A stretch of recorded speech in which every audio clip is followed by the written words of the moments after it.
జై అమరావతి, జై అమరావతి. ఎందుకంటే చాలా ముఖ్యమైన రోజు.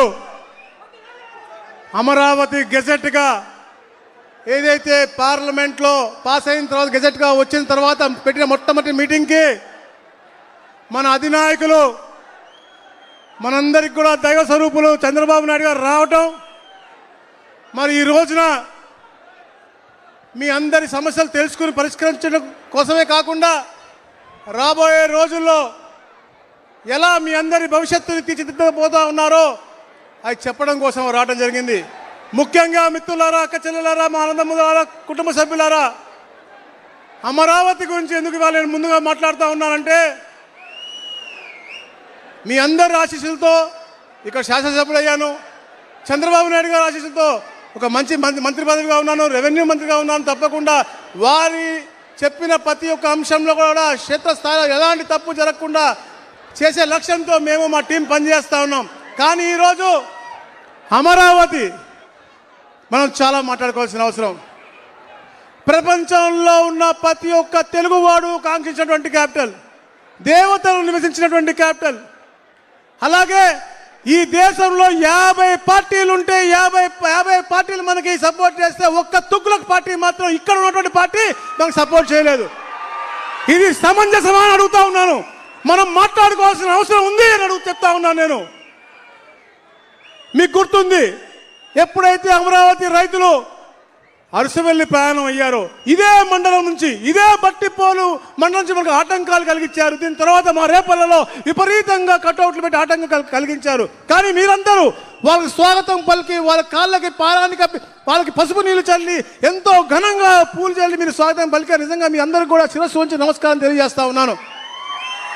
మీ అందరి కృషి, ఒక నాయకుడు ఒక యాక్షన్ ఈరోజు ఇది సాధనమైంది. ఇవన్నీ కూడా ఆయన కోసమో నా కోసమో కాదు, మీ అందరికీ మంచి బంగారు భవిష్యత్తు ఇవ్వాలి అని చెప్పే లక్ష్యంతోనే.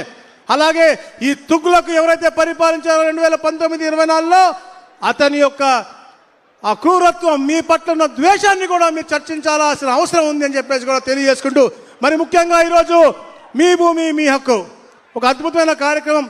ప్రతి నెల కూడా గౌరవ ముఖ్యమంత్రి గారే క్షేత్రస్థాయిలోకి వచ్చి అక్కడ ఉన్నట్టు రెవెన్యూ సమస్యలు తెలుసుకుని అధికారులు చేసే పనితీరు కూడా దాన్ని బేరీ చేసుకునే విధంగా ఇచ్చేసినటువంటి మా గౌరవ ముఖ్యమంత్రి వర్గాలకు స్వాగతం పలుకుతూ, అలాగే మిత్రులు, అన్నలు, సోదరులు నక్క ఆనందబాబు గారికి, ఎంపీ గారు గౌరవనీయులు కృష్ణప్రసాద్ గారికి, సహచర మంత్రివర్గ సభ్యులు గొట్టిపాటి రవికుమార్ గారికి, ఇన్ఛార్జ్ మంత్రివర్యులు అన్నలు మా కొలుసు పార్సాద్ గారికి, అలాగే మా నరేంద్ర వర్మ గారికి, మా సిఎస్ గారు గౌరవనీయులు పెద్దలు సాయి ప్రసాద్ గారికి, మా సిసిఎల్ఏ గౌరవనీయుల సోదరి జయలక్ష్మి గారికి, ఇతర పత్రికా సోదరులందరికీ కూడా పేరు పేరున నా ఉదయపూర్వక నమస్కారం మరొకసారి తెలియజేస్తాను. అలాగే ఆలపాటి రాజేంద్ర ప్రసాద్ గారికి కూడా.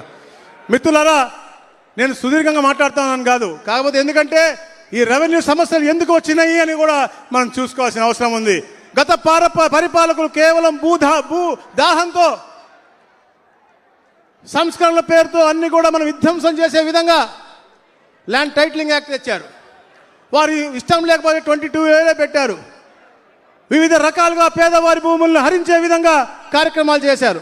కానీ గౌరవ ముఖ్యమంత్రి గారు ముఖ్యమంత్రిగా ప్రమాణ స్వీకారం చేసిన తర్వాత తొలి సంతకంలో ఒకటైనటువంటి ల్యాండ్ టైటిలింగ్ రద్దు అనేది ఏదైతే హామీ ఇచ్చారో అది సంతకం పెట్టి మీ అందరికి కూడా ఒక నమ్మకాన్ని కలిగించారు.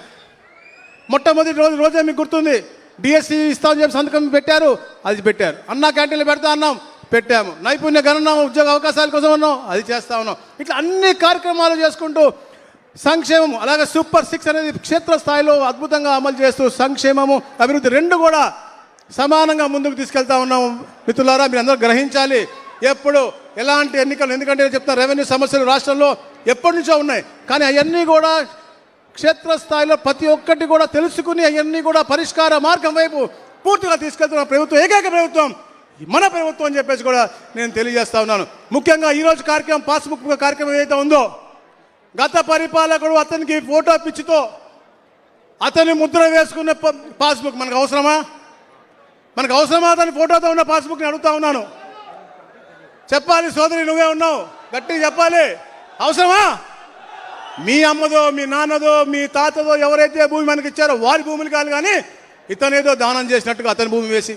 కానీ ఈ రోజున రాజముద్రతో 14 మీకు లక్షణాలు కల్పించేటువంటి కొత్త పాస్బుక్, అది కూడా కొన్ని తప్పులు జరిగితే అవి కూడా మా సిసిఎల్ఏ గారు సిఎస్ గారిని రెక్టిఫై చేసి ఈకేవైసీ మీతో చేయించుకుని అవి కూడా రెక్టిఫై చేసి మీకు ఇస్తా ఉన్నారు. అంటే ఈ ప్రభుత్వం యొక్క చిత్తశుద్ధి అని తెలియజేస్తా ఉన్నాను. అలాగే రాళ్ళ గురించి కూడా ఎన్ని కూడా గౌరవ ముఖ్యమంత్రిగా తెలియజేస్తారు. కానీ ఆ తుగ్లక్ యొక్క ఆలోచన తీరు నేను మీకు చెప్తా ఉన్నాను. అది ఎప్పుడు మనం చర్చించాలి. మన మనిషికి ఏముంటుంది, మర్చిపోయే తత్వం ఉంటుంది. మర్చిపోకండి. మన ఆత్మాభిమానం కాపాడుకోవాల్సిన అవసరం ఎప్పుడు ఉంటుంది. ఆత్మ గౌరవం కోసం తెలుగుదేశం పార్టీ పుట్టింది. ఆత్మాభిమానం కోసం మనందరం ఎప్పుడు దానికి అండగా ఉండాలి. మన ఆత్మాభిమానం కాపాడుకోవాలంటే ఏ ఎన్నికొచ్చినా ఈ కూటమి ప్రభుత్వాన్ని గెలిపించాలి. చంద్రబాబు నాయుడు గారి దాన్ని ఎప్పుడు బలోపేతం చేయాలి. లోకేష్ గారి ఆలోచన అయితే ఈ దేశంలో పెట్టుబడులు తన్నుకుంటూ వస్తూ ఉన్నాయి అంటే అది వారి యొక్క ఆలోచన. అలాగే గౌరవ డిప్యూటీ సీఎం అంటే పవన్ కళ్యాణ్ గారి యొక్క మంచితనం, వారి యొక్క ఆలోచన. కేంద్రం నుంచి కూడా మోడీ గారు ఆశీస్సులు. ఇట్లా ఇవన్నీ కూడా మీరు బేర్ చేసుకుని ఎప్పుడు ఇక్కడ మా ఆనందనని మా ఎంపీ గారిని అలాగే రాష్ట్రంలో ఎక్కడ ఏ ఎలక్షన్ జరిగినా కూడా ఆ తుగ్లక్ పార్టీని భూస్థాపితం చేయాల్సిన అవసరం ఉందని చెప్పేసి మరీ తెలియజేసుకుంటూ జై అమరావతి. ఈ మీ అరుపు ఢిల్లీలో మనకు సపోర్ట్ చేసిన ప్రతి ఒక్కరికి కూడా థ్యాంక్స్ గా వెళ్ళాలి. జై Amaravati. Thank you India for giving peoples capital Amaravati. Thank you. చాలా ధన్యవాదములు సార్.